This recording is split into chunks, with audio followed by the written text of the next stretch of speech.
Okay. Assalamualaikum warahmatullahi wabarakatuh. Hello everyone. First of all, I will introduce myself. My name is Kamalia Kurniasari with NIM 2024-32005. I am an undergraduate student of Information System at PLN Institute of Technology. Okay, so today I would like to present my practical work on multiple linear regression analysis using Python in Jupyter Notebook. In this project, I used a housing dataset to predict house prices based on several features such as living area, number of bedrooms, number of bathrooms, total rooms, garage capacity, and land area. Okay, but before I explain my practicum, I will share my screen first.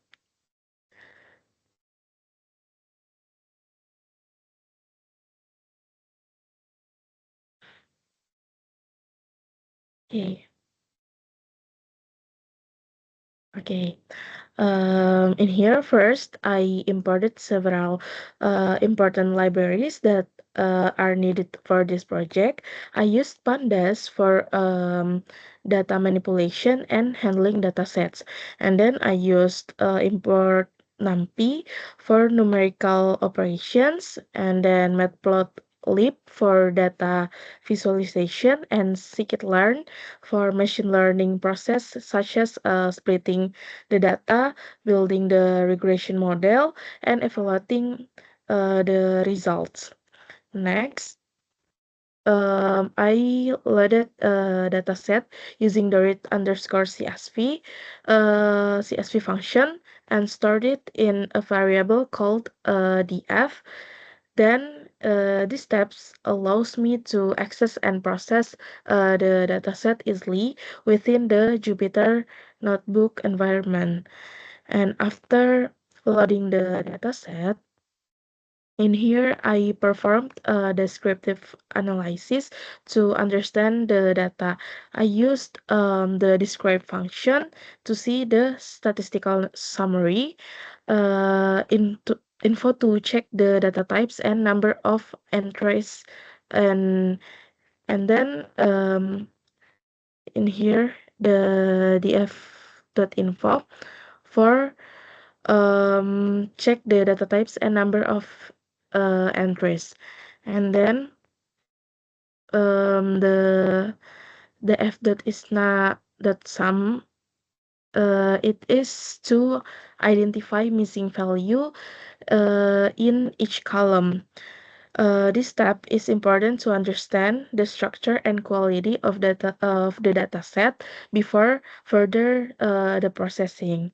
And then I performed data cleaning by removing missing values using the dropna function, and then especially on selected columns that are relevant to the analysis. I also checked for duplicate data using the duplicated function, and removed the duplicate using drop underscore duplicates duplicates, yeah, underscore underscore duplicates.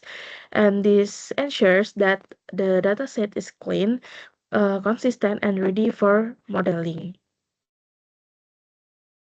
And then next, I divided the dataset into independent variables and a dependent variable. The independent variables, also known as features, include all of this, and the dependent variable is sale price, which is represents the house price that we want to predict. And after that, I split the data set into training and testing data using train underscore test underscore split. In this case, 80% of the data is used for training and 20% for testing. I also used random state equal to 0 to make sure the results are consistent every time the code is executed. And then next, I created a multiple linear regression model using linear regression. And then I trained the model using the training data so that it can learn the relationship between the input features and the target of the variable. And after that, the model is trained. I use it predict I use it to predict house prices based on the testing data. The prediction results are stored in a variable called y underscore pred, which is will later be used for evaluation. And finally, I evaluated the model performance by printing the coefficient to understand how each features influences the house price and the intercept as the best value of the model. I also calculated the mean squared in here, the mean squared error to measure prediction error and the R squared score to evaluate how well the model fits the data. A lower MSE and a higher R squared value indicate better model performance. And for the result in here, the coefficient obtained are um, in here. The for the result, this means each variable has a different influence on the house prices.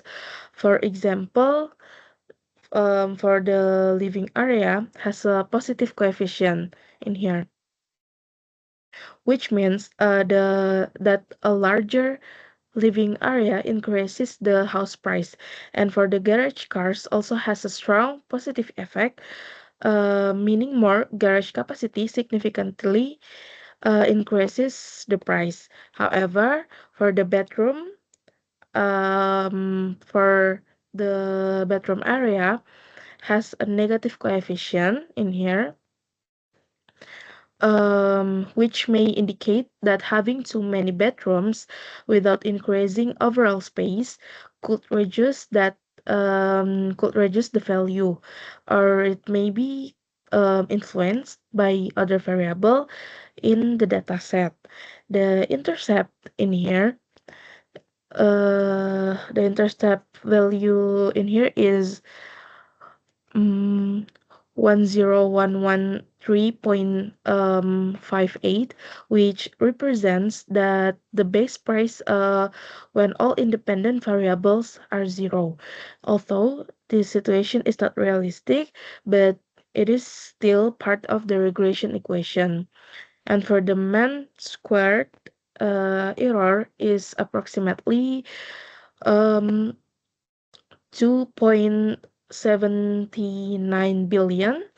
This value indicates the average squared difference between actual and predict values. Since house price are large numbers, a high mean squared error is expected, but ideally we want this value to be as low as possible. And for the R squared, R2 square, R squared score is 0.595, which means that about 59.5% of the variation in house prices can be explained by the model. This indicates that the model has moderate performance. It is not very high, but it is acceptable for a basic regression model. There is still room for improvement, such as adding more relevant features or using more advanced models. So, for the conclusion in this project demonstrates how multiple linear regression can be used to predict house prices based on several influencing factors. The results of this practicum show that the model is able to explain a moderate portion of the data, but it can still be improved. So this process highlights the importance of data cleaning, feature selections, and evaluating in building a good machine learning model. So um maybe that's enough for my explanation about my practicum. I'm very apologize if there are any mistakes on my explain about my practicum, and thank you very much for your kind attention. The last I say wabillahi taufiq walhidayah. Wassalamualaikum warahmatullahi wabarakatuh. Thank you.